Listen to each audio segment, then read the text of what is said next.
BBA, BCA, BCom computer కోర్సులో 100% placement లభించే ఏకైక డిగ్రీ కాలేజ్ కూకట్పల్లిలోని I3 డిగ్రీ కాలేజ్ 8367215215. నమస్తే రమ్మగారు. నమస్తే. మంచి చందమామ కథ ఒకటి చెప్పరండి. చెప్తాం. పూర్వం ఒక రాజుగారు ఉండేవాడు, మహిపాలుడు ఆయన పేరు. ఆయనకు తమ్ముడు ఉన్నాడు, అనంగపాలుడు. వీళ్ళ తండ్రి ఎప్పుడో గతించారు. మహిపాలుడు రాజు అయ్యాడు, అనంగపాలుడు యువరాజుగా అంటే ఇక రాజుగారి తమ్ముడుగా నడుస్తూ ఉండేది. ఒకరోజు ఒక గూని ముసలి అతను గూనిగా ఉన్నాడు, ముసలి వృద్ధుడు. ఒక నిచ్చెన మోసుకొచ్చాడు, రాజుగారి దగ్గరికి వచ్చాడు. బాబు, ఇది ఒక మాయ నిచ్చెనండి, దీనికి చాలా శక్తులు ఉన్నాయి, నేను మీకు బహుకరించాలని నేను ఎప్పుడో చేసి పెట్టాను. అయితే గజ దొంగ గవర్రాజు దీన్ని దొంగిలించడానికి చాలా ప్రయత్నం చేస్తున్నాడు, నన్ను రక్షించండి, ఈ నిచ్చెనని రక్షించాలి అని అడిగాడు. అడిగితే రాజు సరే నిచ్చెనలో ఏమిటి ఉంటాయి మాయలు మహత్యాలు ఏమిటో చెప్తున్నాడు ముసలివాడు వృద్ధుడు. ఈ తండ్రి లేకపోవడంతో వృద్ధుల్ని కాపాడాలని ఒక గుణం ఉంది రాజుకి. ఓకే. ఆయన ఏమన్నాడు, ఓ పని చేయి, నువ్వు రాజకోటలో ఉండు, సంస్థానం లోపల ఉండిపో, మరి ఒక గదిలో పెట్టిపిస్తా ఇక ఈ నిచ్చెన్ని, నువ్వు ఇక్కడే ఎక్కడో చోట పడుకుని తిని ముందుగా దేవుడి లోపల కనుక ఉంటే ఏముంది, లోపల ఉన్న వాళ్ళందరికీ భోజనం లభిస్తుంది, భోజనాలకు వేళలు ఉంటాయి, ఉదయకాలం ఫలహారానికి వేళ ఉంది, భోజనానికి వేళ ఉంది, సాయంకాలం ఫలహారానికి వేళ ఉంది, మధ్యలో మళ్ళీ కాఫీలు టీలతో ఆ రోజులో పానీయాలు ఏదైనా ఈట పులుసు అవి వచ్చేవి. సైనికులు వాళ్ళు వీళ్ళు ఉంటారు కదా, వాళ్ళతో పాటే ఇంకా పనివాడుగా కాదు, ఊరికే వృద్ధుడికి ఒక ఆశ్రయం ఇచ్చినట్టు లోపల ఉంచుకున్నారు. అయితే ఈ గజ దొంగ గవర్రాజు ఈ ముసలాయన కోటలోకి వచ్చేసాడని కోటలోకే వచ్చేవాడు రోజు వచ్చి ఆ నిచ్చెను ఎక్కడ దాపెట్టారో కనపడలా అతనికి. వీళ్ళు ఏం చేశారు, రాజుగారు ఒక తలుపులు తీస్తారు, తలుపు వెనకాల సన్నటి ఒక గ్యాప్ లాగా ఉంటుంది. మామూలుగా మనకు కూడా తలుపును వెనక్కి తీసామనుకో వెనకాల ఒక చిన్న అంచుగా ఉంటుంది కదా, కొంత భాగం అంత గోడైనా ఉంటుంది, దాంట్లో ఒక అర లాంటిది ఉంటే ఆ అరలోకి పెట్టించాడు. తలుపు తీసినా గబుక్కు నిచ్చెన కనపడదు, పైగా అది మాయ నిచ్చెన, మహత్యాలు ఉన్నది అంటే ఏదైనా జాగ్రత్తగా పెట్టారని వాడు అన్ని జాగ్రత్త ప్రదేశాలు వెతుకుతున్నాడు, కానీ అదేమో కనపట్టాలా. ఎటాగు వచ్చాం కదా అని ఏదో ఒక ఖరీదైంది పట్టుకెళ్ళిపోతున్నాడు. 4-5 రోజులు దొంగతనాలు జరిగినాయి. వాడు ఎట్లా ఇది చేస్తున్నాడు, పొద్దుటి పూట కోట తలుపులు తెరిచి ఉంటాయి, సాయంకాలం 6-6 అయ్యేసరికి మూసేస్తారు. పొద్దున పూట లోపలికి వచ్చే జనంతో కామ్గా వచ్చేస్తున్నాడు, సాయంకాలం బయటికి వెళ్ళే గుంపుతోటి వెళ్ళిపోతున్నాడు. వస్తువు పోయిందని మర్నాడు తెల్లవారు వీళ్ళు అటు ఇటు చూసుకుంటే ఆ బిల్డింగ్లో ఉండవలసిన ఒక ఖరీదైన వస్తువు కనపట్టాల. అందులో పూల కుండీలు ఉంటాయి, పెట్టెలు బాక్సులు, చిన్న చిన్నవి నగలు పెట్టుకునేవి అవి చిన్న పొన్న బాక్సులు ఉన్నాయి, ఖరీదైనవి ఎక్కడి నుంచో వచ్చిన పెయింటింగ్లు ఉన్నాయి. వాడు ఎటమాయం చేసి పట్టుకెళ్ళిపోతున్నాడు. 4 రోజులు అయ్యేసరికి కోటంతా అల్లరైపోయింది. వీడు వస్తున్నాడు లోపలికి, 2-3 సైనికులు, గవర్రాజేనండి, మేము పొద్దున పైనుంచి చూసాం, మేము దిగి వచ్చేసరికి అలా వాడు వెళ్ళిపోయాడండి అని రిపోర్ట్లు వస్తున్నాయి. గవర్రాజు లోపలికి వస్తున్నాడు, వస్తువులు మాయమవుతున్నాయంటే రోజు వచ్చే వాళ్ళు ఎవరి వల్ల పోవు, కొత్తగా ఎవడో వస్తున్నాడు అందుకే పోతున్నాయి. సరే రాజుగారు ఏం చేశారు, ఒక 5-6 రోజులు గడిచేసరికి అలా అరే వీడు ఎక్కడ ఆనుపాను దిగేంటి చూద్దామన్నాడు. సాయంకాలం పూట ఆయన గమనించుకుని ఆ గవర్రాజు వచ్చి వెళ్తుంటే కొన్ని గుర్రాలు వెళ్తుంటే వాటిలో ఒక దూరంగా సైనికుడు చూపించాడు వీడేనని. రాజుగారు గుర్రం వేసుకుని బడి వెనకాల పడి వెళ్ళేసరికి వాడేం చేశాడు, అటు తిప్పి ఇటు తిప్పి రాజుని ఊరి చివరి దాకా తీసుకెళ్ళిపోయాక ఒక గుహ లాంటిది ఒక చోటకి వెళ్ళాక వాడు అక్కడ కనపడితే రాజుగారు అడిగారు, ఏరా ఏమిటి దొంగతనాలకు వస్తున్నావు నువ్వు, నీ సంగతి అంత తెలుస్తానంటే, కాదండి నేను ఇంక మానేయదలుచుకున్నా దొంగతనాలు, నేను ఇప్పటిదాకా దొంగతనాలు చేశాను కదా, బోల్డ్ వస్తువులు అవన్నీ గుహలో పెట్టాను, రండి మిమ్మల్ని తీసుకెళ్ళి చూపిస్తాను, అవన్నీ ఇచ్చేస్తాను అన్నాడు. రాజుగారు గుహలోకి వెళ్ళేసరికి అదే ఆ గుహ ఇట 2-3 మలుపులు ఉంది. ఆయన లోపలికి వెళ్ళంగానే వీడు పరిగెత్తుకుంటూ బయటకు వచ్చేసి గుహకి అడ్డంగా ఒక రాయి పెట్టాడు. ఏం చేశాడు, ఆ లోపలికి వెళ్తుండగా ఆయనతోటి కబుర్లు చెప్తూ ఆయన మెడలో నుంచి ఒక రత్నహారాన్ని సంగ్రహించాడు. ఆ హారం చేత్తో పుచ్చుకుని బయటకు వచ్చేసాడు.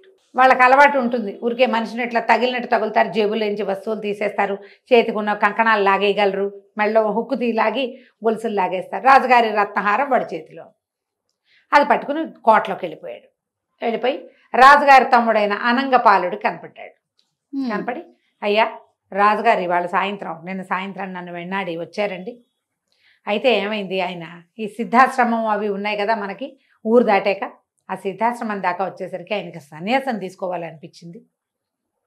మరి ఆయనేమో నేను సన్యాసం పుచ్చుకుంటానన్నారండి. ఇదిగోండి రాజుగారి గుర్రం, వాడు గుర్రం మీద తన గుర్రం వదిలేసి రాజుగారి గుర్రం వేసుకొచ్చాడు. గుర్రము ఇదిగో రత్నహారం మెళ్ళోది ఇది చూపించమన్నారు, మిమ్మల్ని రాజు అయిపోమన్నారండి.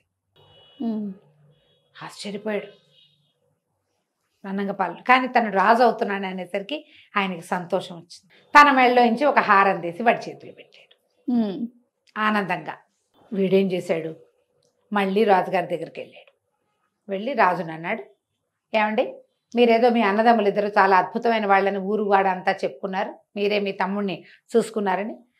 ఆయన రాజు అయిపోమంటే సంతోషం పట్టలేక మెళ్ళలోంచి రత్నహారం తీసి ఇచ్చాడు మీ తమ్ముడు.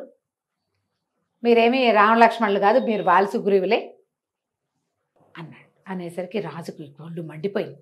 వీడు గజ దొంగని తను ఇక్కడికి తీసుకొచ్చాడని అవన్నీ పోయినాయి మనసులో ఇచ్చి. తన తమ్ముడు తను రాజు అవుతావు, నిన్ను రాజు అవ్వమన్నారు అనగానే రత్నహారం తీసి ఇచ్చేసాడంటే ఏమిటి, వాడు సంతోషంగా ఉన్నాడు. అంతేకా. అయ్యో మా అన్నయ్య సన్యాసం పుచ్చుకున్నాడు అలా దిగులు పడ్డాడా, ఏమీ లేదు. నన్ను వెతుకుంటూ రాలా, నా కోసం వడాలి, వీడే వచ్చాడు దొంగ.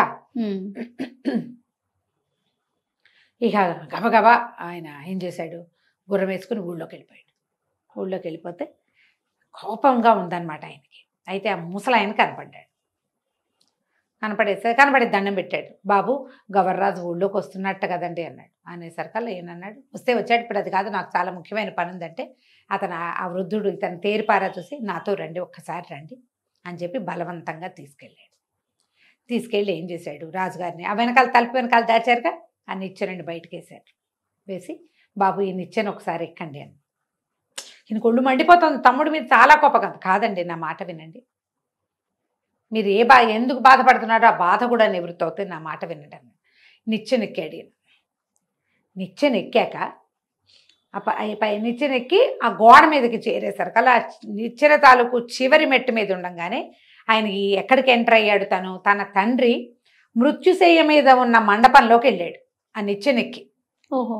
ఆయన మృత్యుశయ్య మీద పడుకుని చనిపోబోతూ ఆఖరి పడక, నాయన మహిపాల తమ్ముడు చిన్నవాడు, అమాయకుడు, దుందుడుకువాడు, వీడిని జాగ్రత్తగా చూసుకో, రాజ్యాన్ని ఎట్లా కాపాడతావో తమ్ముడిని అట్లా కాపాడాలి, నువ్వు మాట ఇవ్వు అని నాన్న మాట తీసుకున్నాడు. జరిగింది ఇది. ఆ జరిగిన సీన్లోకి ఎంటర్ అయ్యాడు రాజు. అది చూసేసరికి దుఃఖం వచ్చింది. మృత్యుశయ్య మీద ఉన్న నా తండ్రి, తను ఒక 19-20 ఏళ్లవాడు, 10 ఏళ్ల చిన్నపిల్లాడు తమ్ముడు. ఆ తమ్ముడిని కావలించుకున్నాడు. భయం లేదు, నాన్నలేకపోయినా నేనున్నానని. ఈయన ఒళ్ళు తెలిసింది. నిత్యం దిగి వచ్చేసాడు. ఇప్పుడు తమ్ముడిని ఏం చేయకూడదు, అంతేగా మరి. తమ్ముడు లోపలికి కోటలోకి వెళ్ళబోయాడు. ఇతను అన్నాడు, ఏ ముసలివాడు, బాబు నన్ను రక్షించండి, గవర్రాజు ఇది పట్టుకుపోతాడండి అంటే ఈయన ఒక్క నిమిషం ఆలోచించి, కాదు నా మాట విను, నీ సమస్య తీరిపోతుంది, నీ నిచ్చెన తీసుకుని నువ్వు వెళ్ళిపో, నీ నిచ్చెన నువ్వు పట్టుకెళ్ళిపో, గవర్రాజు ఈ నిచ్చెన తీసుకెళ్ళిపోయినా ఏం జరగదు, ఏం జరగాలంటే అదే జరుగుతుంది, ఈ పట్టుకెళ్ళిపోని బలవంతంగా ఆయన ఆ నిచ్చెన్ని ముసలివాడి చేతికి అప్పచెప్పాడు. ఎవడో సైనికుడిని కనపడితే వరే నీ తాతని కోట దాడి చేసేయండి రా, బయట పంపించేసేయండి అన్నాడు. తను లోపలికి వెళ్ళాడు. ఆనంగపాలుడు ఎదురొచ్చాడు. అన్నయ్య ఏం నువ్వు సన్యాసం తీసుకున్నావని వాడు ఎవడో వచ్చి చెప్పాడు, వచ్చేసావా అని వచ్చి కావలించుకున్నాడు తమ్ముడు.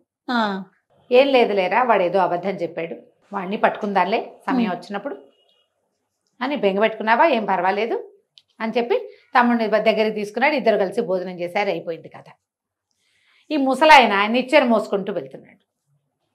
ఇక ఈ గవర్రాజు చూసేశాడు, దొరికేసింది నిచ్చెన.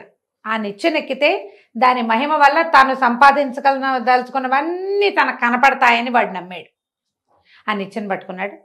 ఏం చేశాడు, ఒక పెద్ద చెట్టు, ఆ చెట్టుకి జారేసి ఆ నిచ్చెన్ని లాగేసుకున్నాడు. ముసలాయన దగ్గర నుంచి చెట్టెక్కేశాడు. ఆ చివరి మెట్టు మీద ఉండగానే ఇద్దరు సైనికులు వచ్చారు. ఊరే గవర్రాజు, ఎన్నాళ్ళయింది ఇప్పటికి దొరికావురా, కోటలో ఎన్ని దొంగతనం చేసావు, చెట్టుగారింట్లో దొంగతనం చేసావు, దొంగ సొమ్మంతా ఎక్కడ దాచేవో చెప్పు మాకని పెడరక్కలు విరిచేశారు సైనికులు ఇద్దరు. ఆ చెట్టు మీదే ఉన్నాను అనుకుంటున్నాడు. ఆ చెట్టు మీద కూర్చున్న సైనికులు ఇద్దరు వీడిని పట్టేసుకున్నారు. అక్కడి నుంచి ఒక తాడు ఒకటి మెడకేసి ఆ తాడు విసిరేసి పైకి లాగారు. ఆ పైన ఉన్న ఇంకో కొమ్మకి పేసి లాగి ఇట్లా లాగేశారు కల్లా గిలగిలలాడిపోతున్నాడు. మెడకి ఉరిపడిపోదు, తాడేసి లాగితే అవును కదా. ఇక గిలగిలా కొట్టేసుకుంటున్నాడు. అయిపోయింది ప్రాణం. అట చెట్టు మీద నుంచి కిందకి వేళ్లాడుతున్నాడు. ఇంతలో ఒక ముసలాయన వచ్చాడు. ఈ పైనుంచి వేళ్లాడుతున్న వాడిని చేతి గట్టిగా ఇట్లా పుచ్చుకుని కాళ్ళు అలాగా తాడులాగి కింద పెట్టి ఆ మెడ తాడు ఊడదీసి, ఎర్ర గవర్రాజు బాగున్నావా అంటూ, బాగానే ఉన్నావా, ప్రాణాలు కడపట్టిపోలేదు కదా, మంచినీళ్ళు తెస్తానుండు అంటున్నాడు. స్పృహ వచ్చింది. చూస్తే తను నిచ్చెన పక్కన నుంచుని ఉన్నాడు.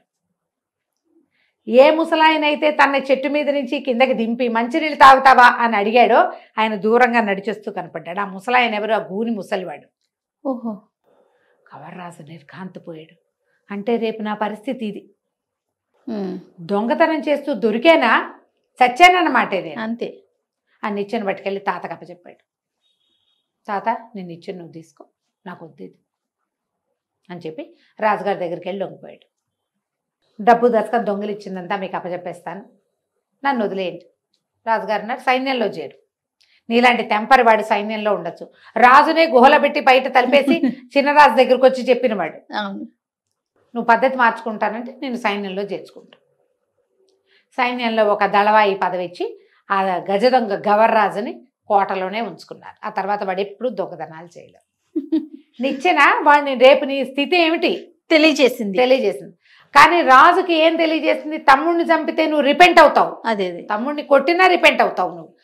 అదే దాని మాయా మాయానిచ్చిన కథ కంచికి మనం ఏంటి. చాలా బాగుందండి. నమస్తే. నమస్తే.